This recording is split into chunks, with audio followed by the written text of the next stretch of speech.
Paz do Senhor a todos. Estamos iniciando mais um EBD da TV. Eu sou o pastor Henrique, moro atualmente em Americana, São Paulo. Antes morava em Imperatriz, Maranhão. Se você deseja nos convidar para estarmos aí, entre em contato conosco. Meu telefone e WhatsApp, ainda DDD 99 do Maranhão, telefone 991520454. Telefone da minha esposa, irmã Edna, DDD 19, aqui de Americana.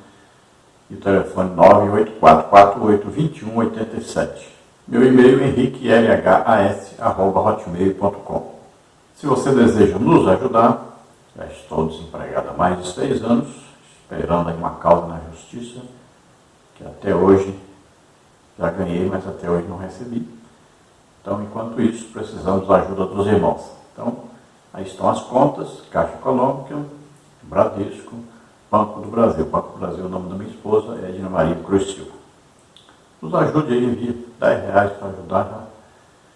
Cada um mandando ajuda muito. Vamos então à nossa lição. Nós estamos estudando neste trimestre, nas revistas da CPAD, com o tema A Justiça Divina, a preparação do povo de Deus para os últimos dias, no livro de Ezequiel. Comentarista da CPAD deste trimestre é o pastor Ezequias Soares, que é pastor presidente ali em Jundiaí, São Paulo. Hoje vamos estudar aí a lição de número 2, com o título Vem o Fim. Então, desde já queremos esclarecer que existe aí uma dúvida sobre se o profeta Ezequiel foi para a Babilônia na primeira leva, ou na segunda, ou na terceira. E ainda existem pessoas que acreditam que também houve uma quarta. Então eu fico com a posição que está na Bíblia de Estudo Pentecostal. É uma posição ortodoxa, conservadora, e eu prefiro esta aí. São 3 levas, 3 deportações. Na primeira foram 3.000 pessoas, dentre essas pessoas estava Daniel, seus 3 amigos. Depois teve a segunda deportação, a segunda leva, que foram 10.000 pessoas. Então eu acredito que nesta aí que Ezequiel foi. E teve uma terceira deportação, a terceira leva, que foi quando houve a invasão de Jerusalém.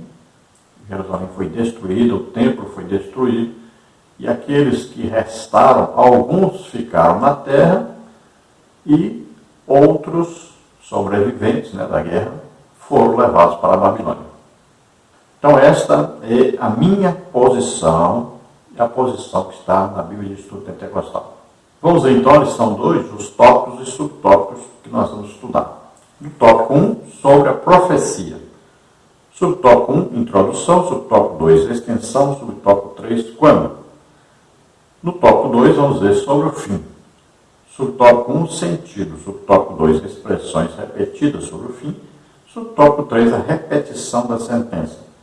No tópico 3, sobre o inimigo. Subtópico 1, já floresceu a vara. Subtópico 2, reverdeceu a soberba.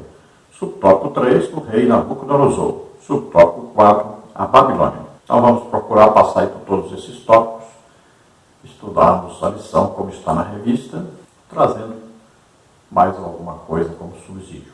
Então a lição aí é um alerta de que existe um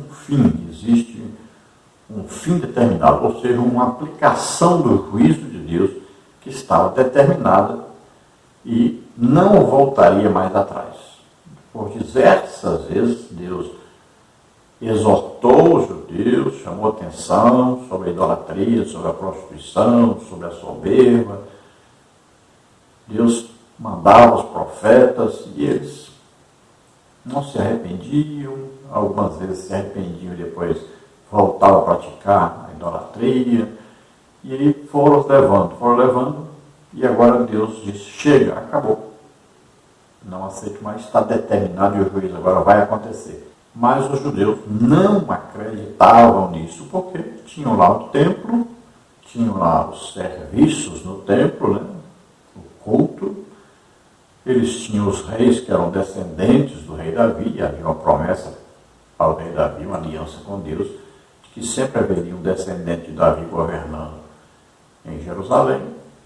Então eles diziam, como das outras diversas vezes, Deus ameaçou trazer um juízo, mas depois houve um conserto, o povo resolveu aí se converter novamente, se arrependeram, pediram perdão, e Deus não destruiu a cidade, nem o templo, então vai acontecer a mesma coisa, nós não vamos ficar preocupados com isso.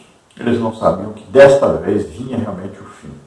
Vamos ver o textual da lição. E tu, ó filho do homem, assim diz o Senhor Jeová acerca da terra de Israel, vem o fim vem sobre os 4 cantos da terra. Ezequiel 7:2. Então agora o fim está determinado, Deus não vai voltar atrás, e nós vamos ver que já é agora uma ação imediata. Agora vai acontecer e não vai demorar. Vamos ver a verdade prática que diz: o atalaia de Deus soa o alarme do iminente perigo, anuncia que o inevitável juízo divino se aproxima. Então Ezequiel, um profeta, que trabalha ali como se fosse o quê? Um atalaia, alguém que fica lá na torre, vendo se o inimigo está vindo, e ele avisa: o inimigo chegou, já estou vendo ele lá longe, está chegando. Então, o profeta Ezequiel está dizendo para ele: agora, olha, eu estou vendo, já recebi a mensagem de Deus, agora o juízo vem mesmo, então, se prepare porque vai acontecer. Esse juízo estava determinado sobre Jerusalém, e o templo de Jerusalém, ali todo o território de Judá. E também com a destruição de Jerusalém e todo Judá, aqueles que foram deportados chegaram lá e disseram o que tinha acontecido. Isso serviu para aqueles que estavam no cativeiro aprenderem a nunca mais estarem na idolatria, na prostituição, na soberba. Então eles tiveram que aprender com o juízo de Deus.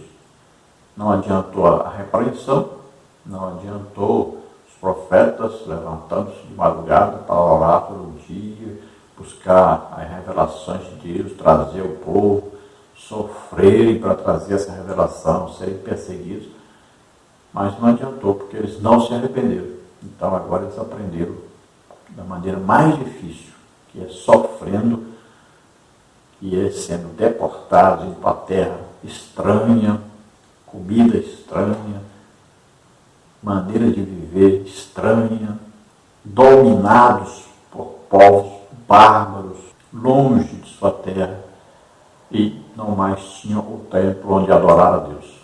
A leitura bíblica em classe está em Ezequiel 7, de 1 a 10.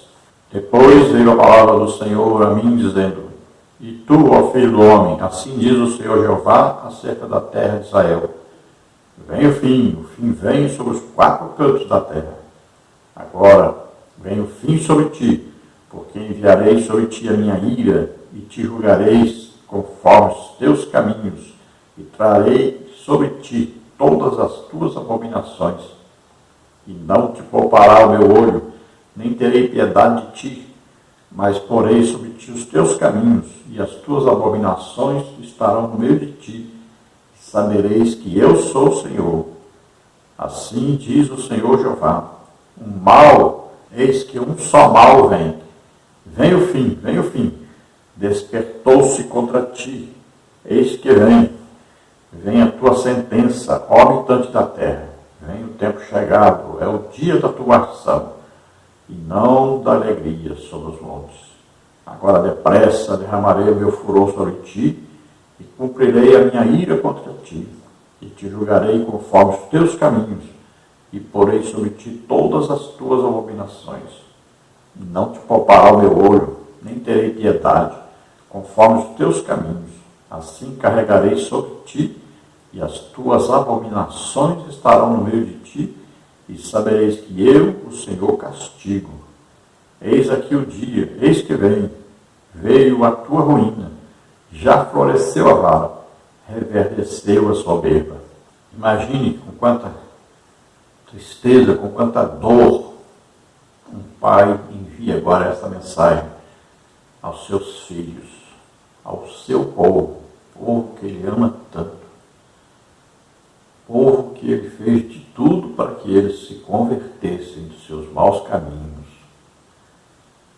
Povo que estava na idolatria, imagine, adorando até os astros, animais, faziam imagens, desenhavam nas paredes do próprio templo de Deus. Coisa tremenda. Se os sacerdotes estavam assim, imagine o povo.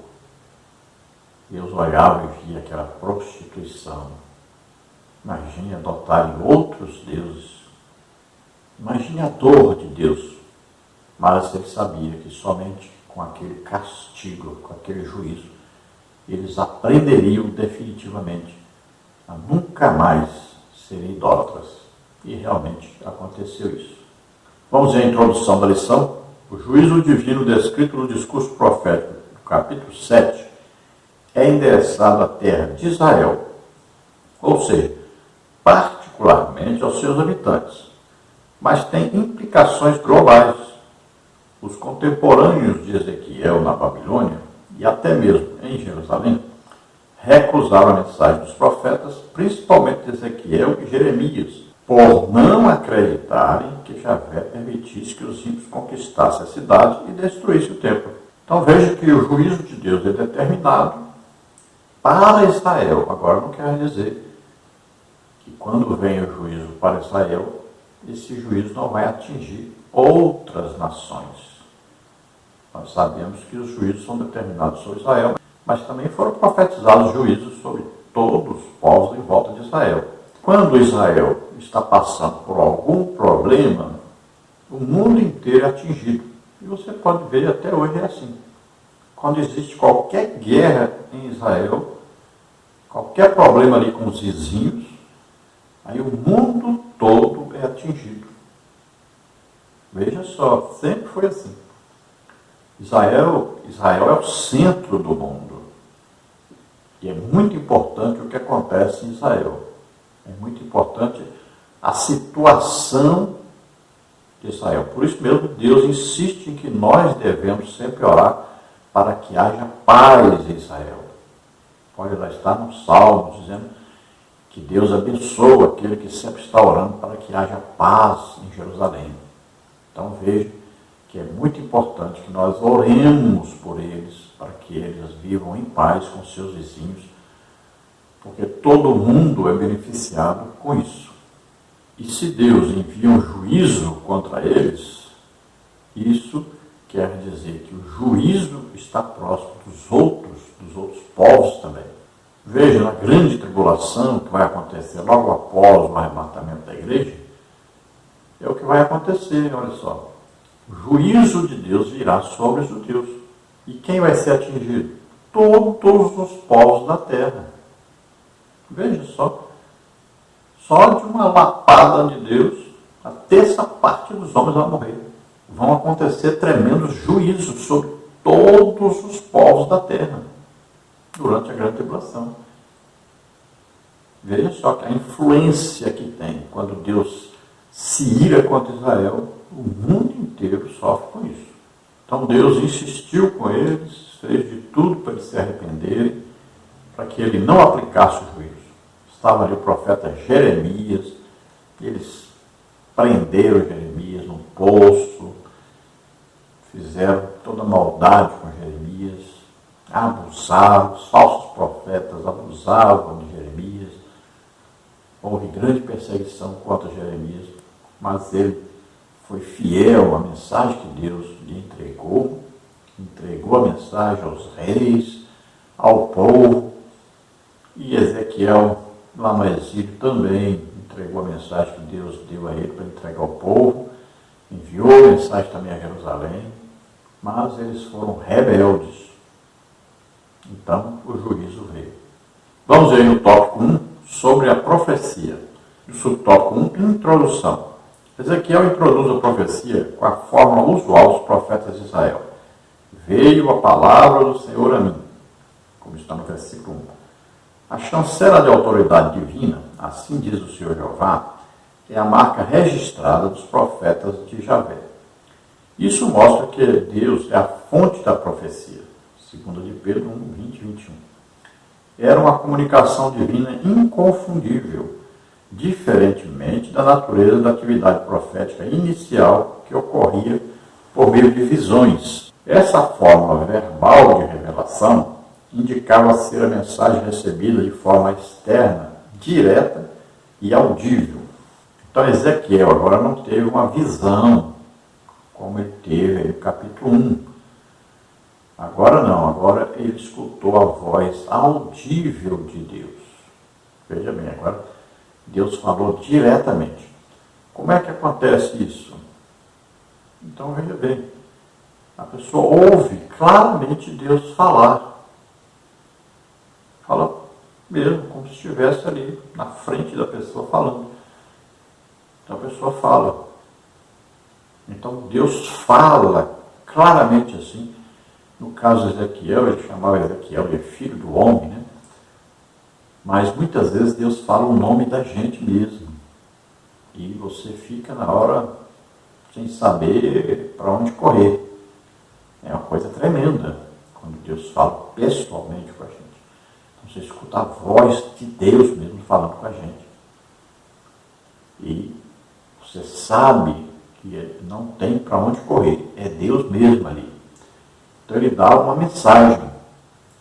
E a mensagem pode ser uma mensagem boa, mas também pode ser uma mensagem de juízo. Né? E o profeta que tiver juízo, né, vai, claro, entregar a mensagem para quem Deus mandou entregar. E ele não pode temer nada. Muitas vezes a mensagem é perigosa, né? A pessoa vai entregar uma mensagem de juízo. E às vezes uma pessoa é uma pessoa de autoridade, uma pessoa que não é acostumada a ser confrontada, mas o profeta não pode temer. Ele tem que ir lá e tem que entregar a mensagem. São raros, né, os profetas assim. A maioria das pessoas hoje tem o dom de profecia. A profecia é para consolação, exaltação, edificação. Mas não é esse tipo de mensagem. Esse tipo de mensagem do profeta é o dom, a palavra de sabedoria, quando se refere a uma coisa que vai acontecer no futuro. Ou é uma palavra de conhecimento ou de ciência, quando é uma coisa para falar sobre o que aconteceu, revelar uma coisa do passado, ou uma coisa que está acontecendo no presente. Então o ministério profeta não é profecia. É um ministério de profeta. Existiu e existe ainda. No Novo Testamento nós temos um exemplo claro aí do profeta Ágabo, né, que falou com Paulo sobre a sua ida a Jerusalém, sua prisão, falou da seca, né, em Jerusalém, em toda a Judéia. Então são homens de Deus, usados por Deus para revelar alguma coisa, ou no futuro, ou a respeito do que aconteceu no passado, ou o que está acontecendo no presente. Aqui no caso, o profeta Ezequiel recebe a mensagem que é para o futuro, mas que está na hora de acontecer. Deus está dizendo, não vai demorar, vai acontecer agora. Então, do mesmo jeito que Deus falou com Adão, Deus falou com Abraão, Deus falou com Davi, né? Deus falou com Rebeca. Então, veja, a voz de Deus é audível. Muitas vezes Deus falou com várias pessoas. Então, durante toda a Bíblia nós vamos ver que vários profetas e vários homens que Deus escolheu para fazer a sua obra ouviram claramente Deus falar com eles. E ainda continua Deus fazendo isso. Não parou, não. Ainda existem muitas pessoas, muitos crentes verdadeiros que ainda ouvem a voz de Deus falar com eles. No subtópico 2, extensão. A expressão hebraica Adamá Israel, para a terra de Israel, aparece 17 vezes no livro de Ezequiel e em nenhum outro lugar do Antigo Testamento. Isso indica a ira divina sobre o povo de Israel no seu próprio território. Mas ninguém deve restringir esse castigo somente a Jerusalém, pois ele tem também caráter cósmico, portanto, extensivo a outros lugares. Isso fica claro pelo uso da expressão escatológica, o fim vem sobre os 4 cantos da terra. como está aí no capítulo 7, versículo 2, que aparece na Bíblia para se referir a toda a terra. Isaías 11, 12 e Apocalipse 7, 1. Então veja que a mensagem foi dada diretamente para Israel, mas, é claro, com consequências para todas as nações. Sempre, quando acontece uma coisa em Israel, não se esqueça. E isso vai influenciar o mundo inteiro. Toda vez que aconteceu alguma guerra em Israel, sempre o mundo inteiro sofreu sérias consequências. E sabemos que outras nações, outros povos sofreriam, porque está escrito aí que vinha sobre os 4 cantos da terra. Veja a influência que Israel tem no mundo inteiro. Então temos que sempre estarmos orando para que haja paz em Israel. Sempre. Em toda a área da sociedade existe uma influência de Israel. Veja bem, existem judeus pelo mundo inteiro e são importantíssimos e têm elevadas posições. Veja, por exemplo, os Estados Unidos, o presidente do Banco Central, lá, o Grispo, né? Quantos anos foi presidente do Banco Central dos Estados Unidos? Um judeu. Influenciou muito os Estados Unidos. Olha, no Brasil nós temos aí, por exemplo, Silvio Santos, né? E vários outros judeus importantíssimos na sociedade brasileira. Então, em todos os países existem já judeus que se destacam, que colocam influência na sociedade. Então, quando acontece qualquer coisa com Israel, acontece com o mundo inteiro alguma influência. E uma nação deve saber que quem apoia Israel, quem é amigo de Israel, agrada a Deus. Isso é muito importante saber. O Brasil passou por um período aí, né, que estava no governo pessoas que odiavam Israel. Agora, graças a Deus, temos alguém que é amigo de Israel. E isso é muito bom para nós. Só atrai bênçãos para o nosso país esta atitude de sermos amigos de Israel. Isso é muito importante. Deus disse a Abraão: abençoarei os que te abençoarem e amaldiçoarei aqueles que te amaldiçoarem. E assim é, e assim continua sendo, e vai continuar sendo. Não se esqueça aí de dar um like, de se inscrever no nosso canal e de passar esse link desse vídeo aí para outras pessoas.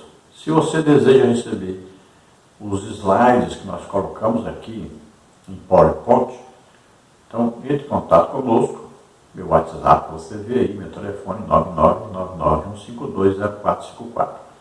Eu passo para você tanto o PowerPoint dos slides, como também os comentários extras escritos.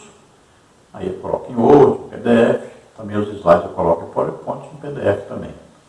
Então entre em contato e diga que você deseja receber. Coloque lá no WhatsApp o seu nome, sua cidade, sua igreja, sua função, se é membro, se é obreiro.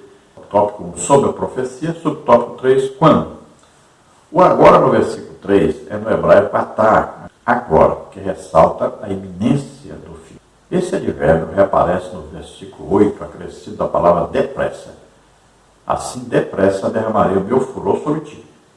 Essa urgência é também demonstrada pela construção gramatical do verbo hebraico bar, ou seja, vir, que aparece 10 vezes nesse curto trecho da profecia.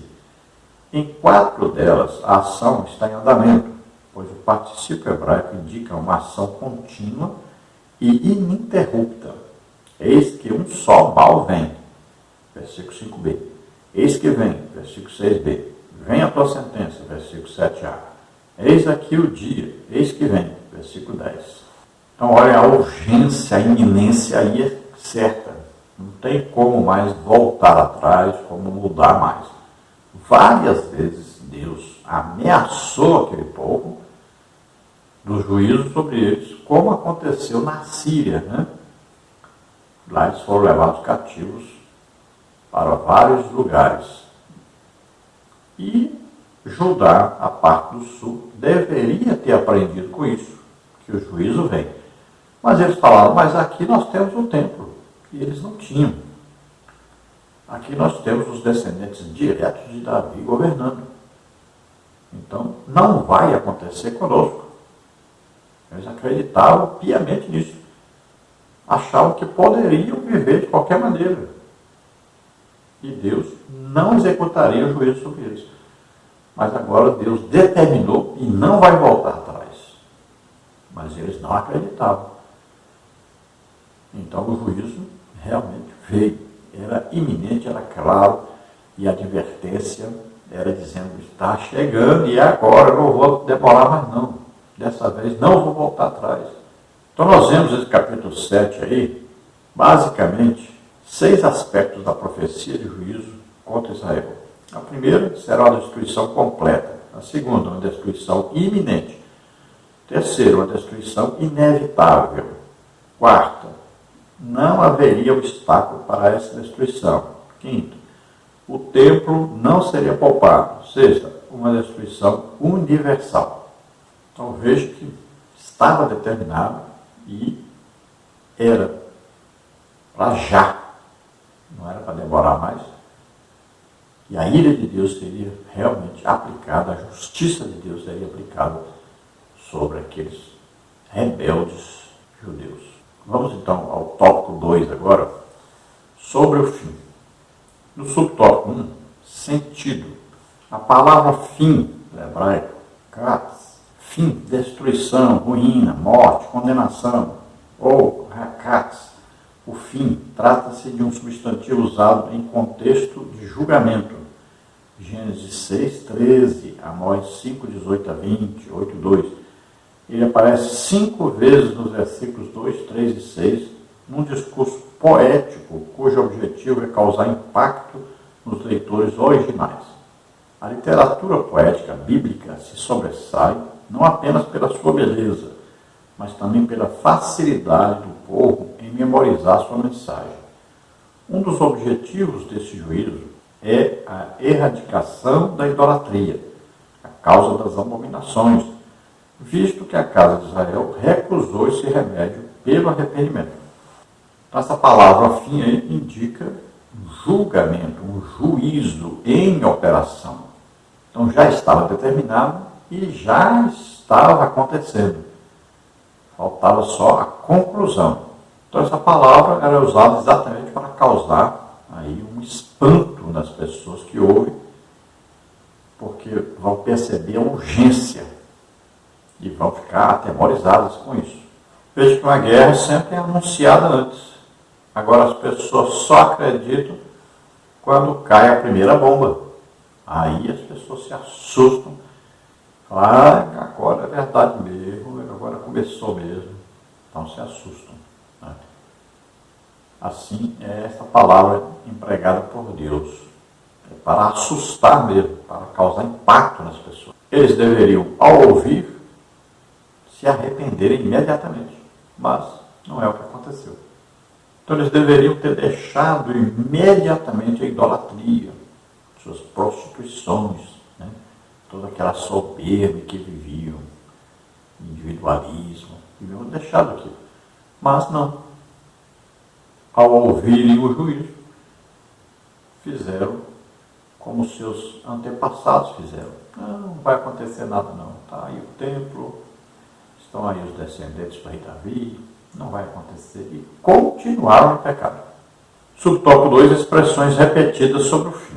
A repetição das expressões vem o fim vem, versículo 2, agora vem o fim, versículo 3, vem o fim vem, versículo 6, eis que veio a tua ruína, versículo 10, chama a atenção de qualquer leitor. Talvez a intenção de Ezequiel, como atalaia Israel, tenha sido causar pânico no destinatário original.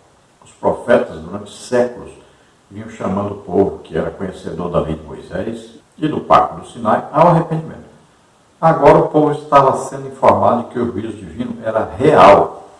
Então veja que devido à urgência, devido a Ezequiel saber que agora não tem mais como Deus, voltar atrás. Ele já avisou que não vai voltar atrás, que o juízo é iminente mesmo. Então, imagine a preocupação do profeta, sabendo que tanta gente vai morrer.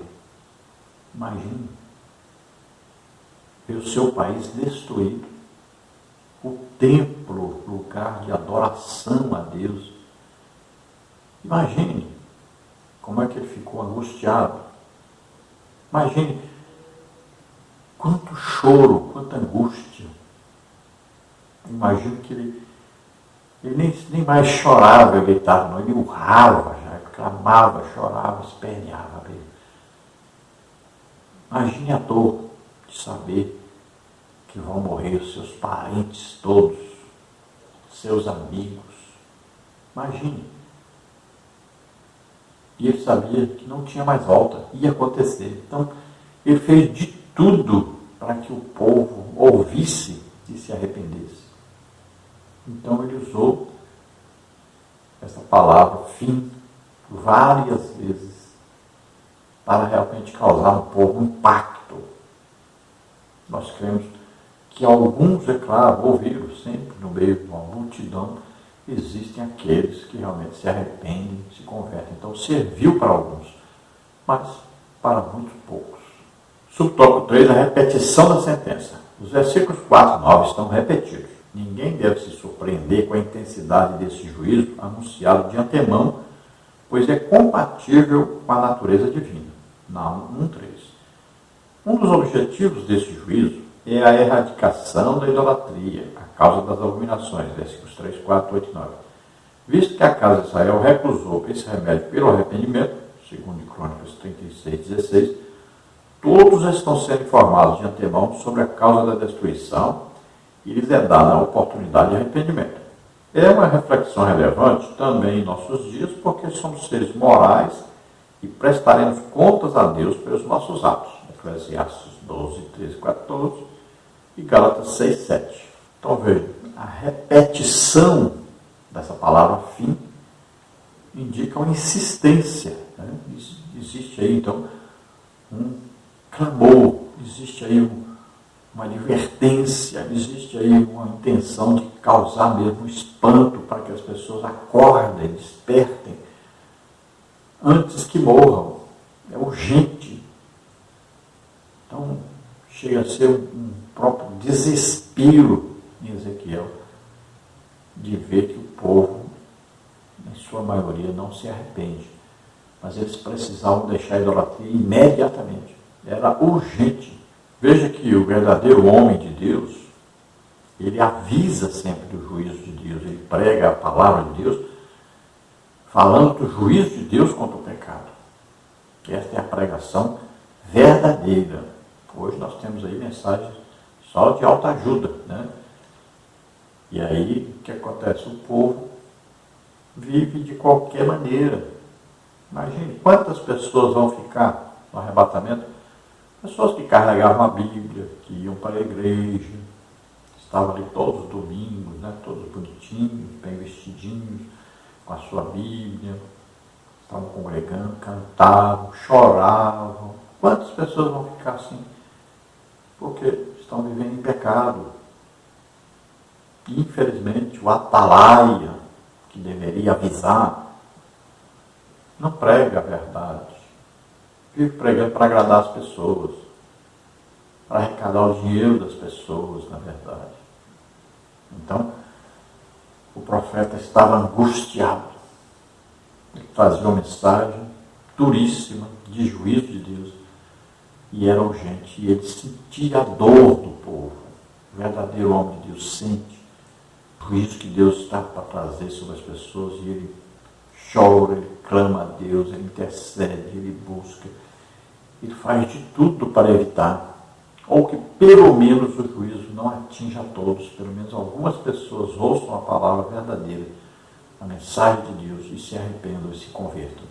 Então nós vemos aí que quando chegar a destruição ali, essa destruição não é mais parcial como antes, agora é uma destruição total. Vai haver agora a destruição da cidade, a destruição do templo. Coisa tremenda isso. Agora é uma destruição mesmo terrível. É como nos tempos, né, do general Tito, que ele insistiu para o povo se entregar e foi até que ele se irou e entrou e destruiu tudo.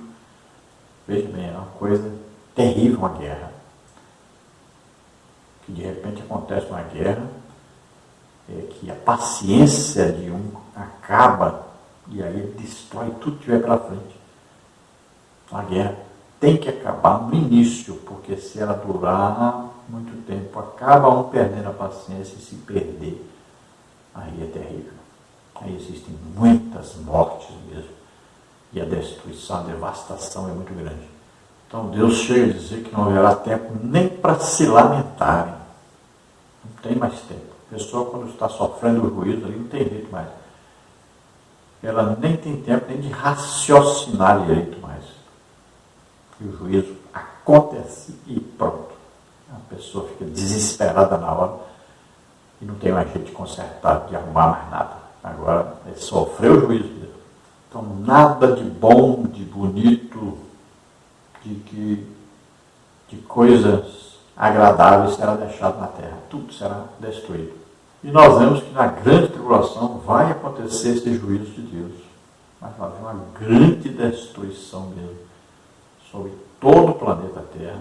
E os judeus vão sofrer muito durante esse período. Vamos ver no tópico 3 sobre o inimigo. Subtópico 1, já floresceu a vara. Ezequiel faz uma analogia botânica, uma metáfora que se perdeu no tempo. A palavra profética anuncia: veio a tua ruína, já floresceu a vara, reverdeceu a soberba. Ezequiel 7:10. O que essas palavras significam? Há diversas interpretações que não cabem neste comentário. Mas dentre as três principais, a mais aceitável é a que considera essa vara como o rei Nabucodonosor. Assim como o rei da Síria foi o chicote de Deus para açoitar Samaria, os filhos de Israel do reino do norte, segundo de Reis 17:3, Isaías 10:5, 21, da mesma forma Javé usou o rei da Babilônia, Nabucodonosor, como azorrague para chicotear Jerusalém em Judá. Jeremias 27:8, 51, 20 a 24. Então veja que o profeta usa aí, né, uma metáfora, usando a botânica, falando de uma vara que já floresceu. Olha, se já floresceu, já criou flores, é porque já tem tempo que foi plantado. Então agora já deu o resultado da plantação, né? Então a ira de Deus começou lá na primeira deportação, continuou na segunda, e agora é o resultado final. Agora vai acontecer mesmo. Então agora vem o que? A totalidade. Agora vem o final de tudo mesmo, o arraso geral. Então, se lá no Reino do Norte, o rei da Síria foi dado aí como aí a vara que açoitava, agora é a vez de Nabucodonosor na parte sul, que é Judá. Então ele vem trazendo o juízo de Deus sobre eles. Então é como se fosse lá um escravo rebelde, né, apanhando o seu senhor, foi para o rei da Síria com a vara na mão, batendo o reino do norte. E agora no sul é o rei Nabucodonosor com a vara na mão, batendo no reino do sul, em Judá. Então aplicando o que? Um juízo, uma correção, uma disciplina. Veja que o objetivo de Deus é sempre esse, a disciplina para que aprendam, se arrependam e nunca mais voltem à idolatria. É como um pai, né, que açoitava os seus filhos, corrigindo-os para que eles não estivessem no erro. Subtópico 2, reverdeceu a soberba. O rei Nabucodonosor extrapolou os limites, foi cruel na aplicação dos castigos. Segundo de Reis 25:7, segundo de Crônicas 36:17, Jeremias 52:10 e 11. Deus não mandou o rei proceder dessa maneira, por isso o furor de Javé se acendeu contra a Babilônia. Jeremias 51, 34, 55 e 56. Essa reação divina é exemplar pois ainda hoje Deus julga os poderosos que abusam da autoridade e cometem atrocidades. Às vezes, isso respinga também no próprio povo, mas o castigo definitivo é individual na eternidade. Se você vê, por exemplo, o que fizeram com o rei Zedequias, furaram os olhos dele. Antes de furar os olhos dele, degolaram os seus filhos na frente dele. Matou vários jovens dentro da casa de Deus. Não teve piedade dos jovens, nem das moças, nem das próprias crianças. Então foram assassinos cruéis para aplicar o juízo de Deus. Exageraram, passaram da conta, mataram até os pobres velhos. Além disso, roubaram os utensílios da casa de Deus, queimaram as casas, os palácios, templo, tudo, destruíram tudo, acabaram com tudo. E os que escaparam, que conseguiram sobreviver, foram levados cativos, quase todos. Então, além de degolar os filhos de Zedequias, ele degolou todos os príncipes. Imagine, arrancou os olhos de Zedequias. Então o juízo de Deus veio sobre a Babilônia também, sobre o seu reino. E isso foi profetizado pelo profeta Jeremias. Então Deus diz, assim como agiram com meu povo, eles também sofrerão as mesmas coisas. Você vê isso aí, principalmente em Jeremias, 51, a partir do versículo 55. Então fala aí da destruição da Babilônia e fala do final do reino de Nabucodonosor. Lembrando aí, dê o seu like, se inscreva no canal, passe o link desse vídeo para outros seus grupos, divulgue nosso trabalho para que outros também aprendam juntamente conosco. Se você deseja receber os slides que nós passamos aqui, os estudos escritos também, os slides aí em PowerPoint, os estudos em PDF, então entre em contato conosco, o telefone está aí, 99991520454. Então aí o meu WhatsApp, entre em contato colocando o seu nome, cidade, igreja e função. E falando que deseja receber esse material, então nós passaremos para você toda semana o material. Não se preocupe, é gratuito. Vamos então ainda ao tópico 3 sobre o inimigo, no subtópico 3, o rei Nabucodonosor. O nome Nabucodonosor é de origem acádica, antiga língua da Mesopotâmia. Nabuco do Ri Utizu, que significa Nabu, protegeu minha herança. A forma que mais se aproxima do original do hebraico é Nabuchadrezzar.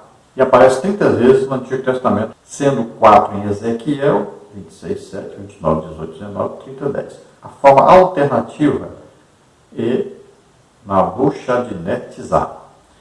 Jeremias 27, 6, 8, 20, 28, 3, 11, 14, 29, 1, 3. A Septuaginta e José emprega a forma grega, Nabucodonosor. Ele era filho de Nabopolassar, que reinou 21 anos na Babilônia, entre 625 e 605 a.C. Nabucodonosor reinou 43 anos, desde 605 até 562 a.C. Então, nesse tempo aí, os caldeus, tudo era o mesmo povo aí. Depois é que houve, então, a divisão entre esses povos. Acabaram aí, um destruindo o outro, invadindo o outro, dominando o outro. Nós podemos acompanhar mais de perto isso, lendo aí o livro, principalmente de Daniel, onde estão registrados aí os reis, tanto da Babilônia quanto também da Pérsia, no período em que Daniel viveu. E Daniel influenciou todos esses reinos e estava ali como atalaia de Deus para proteger o povo de Deus de ser exterminado. Vemos também lá a rainha Esther sendo usada por Deus para que o seu povo não fosse exterminado. Nabucodonosor ficou muito conhecido também pelos seus jardins suspensos. Então a sua esposa Amites dizia que sentia muita falta das montanhas da Pérsia, e ele então construiu um jardim no seu palácio. Então esses jardins foram considerados a 7ª maravilha do mundo na época deles, quando eles estavam em plena atividade, estavam ali no século 6 a.C. No subtópico 4, a Babilônia. O nome Babilônia é também de origem acádica. Bab e Li, portão de Deus. O Antigo Testamento hebraico usa Babel ou Babel e a Septuaginta usa a forma grega Babilon ou Babilônia. O nome do país é o mesmo da sua capital. Caldeus e babilônicos eram, no princípio, povos distintos. A palavra Kashdú significa conquistadores. Era usada para identificar as diversas tribos semíticas que povoavam o norte do Golfo Pérsico, no sul da Babilônia, desde os dias de Abraão. Gênesis 11, 28, 31, 15 e 7. Isaías fala de babilônios e caldeus, referindo-se ao mesmo império. Isaías 13, 19, 47, 1 e 5, 48, 14 e 20. Então, a Babilônia, no Antigo Testamento hebraico, chama-se Babel, né? Ali onde estava a Torre de Babel. Né? E, na Septuaginta, que é aquela tradução dos 70, né? Ali já se usa o nome de Babilon ou Babilônia. Então, a Babilônia, se referindo à região aí do Iraque, tinha como capital a cidade de Babilônia. Uma cidade muito grande, muito fortificada, e ela foi invadida através do rio. Tinha um portão por cima do rio. Então, o exército inimigo, o que fez? Desviou as águas do rio e passaram por debaixo do portão. Isso foi feito por Dario e seu exército. Você pode acompanhar e ver a figura ilustrativa nesse slide que nós colocamos aí, para você ver como fizeram. E você vê aí como era bonita essa cidade, muito grande, muito fortificada. Era tão fortificada que ninguém ousou derrubar suas muralhas. Tiveram então a ideia de passar por debaixo, secando e desviando o rio. Né? Então, caldeus e babilônios, antes eram povos diferentes, depois acabaram sendo aí um império só. Conclusão: os julgamentos divinos na história mostram que o pecado jamais ficará impune e que a única maneira de escapar da condenação é através do arrependimento e da fé. Israel não tinha desculpa, não podia alegar ignorância, pois o povo dispunha de Moisés, do ensino dos antigos sábios, da revelação dos profetas e do conselho dos sacerdotes. O apelo dramático de Ezequiel é um exemplo clássico dessa verdade. Então veja que o juízo de Deus estava determinado, foi avisado, os profetas se levantaram pelas madrugadas, orando, jejuando, insistindo com o povo, trazendo a mensagem de juízo, mas eles não se arrependeram, não tiveram fé em Deus. E aconteceu o inevitável. Assim também nós temos que atentar para isso, para a palavra de Deus, para os avisos que Deus vai nos dando durante a nossa vida. Temos que atentar que o juízo de Deus vai acontecendo e muita gente acaba morrendo e acaba sendo condenado, sendo que estava aí com a vida que as pessoas pensavam que estava tudo bem, estava tudo maravilhoso, mas de repente o juízo veio. Né? Nós vemos aí na pandemia quantos morreram. E não foram só pessoas ímpias, descrentes, mas também muitos crentes. Então, de repente, ninguém imaginava que ia ter uma pandemia. Ninguém nunca nem sonhou que ia ter mais uma pandemia. Mas aconteceu. Quantas vidas foram ceifadas? Então, o juízo vem. E nós sabemos que vem. E tudo foi profetizado. Se você olhar, vários profetas profetizaram que viria a pandemia. Mas ninguém atentou para isso.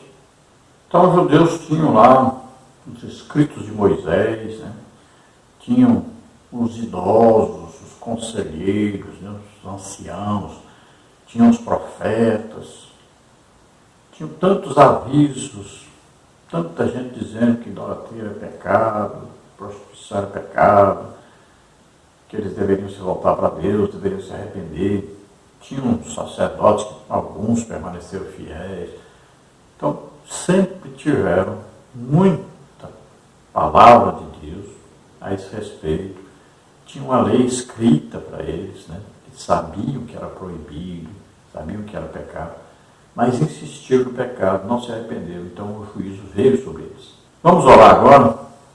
Se você deseja, ouvindo a palavra do Senhor, você deseja entregar a vida para Deus agora, se arrepender dos seus pecados, começar uma vida nova com Deus, aceitando a Jesus Cristo, Filho de Deus, que Deus enviou ao mundo, nasceu como homem, viveu como homem, tomou nossos pecados, doenças, enfermidades, maldições sobre ele, morreu em nosso lugar na cruz e depois ressuscitou.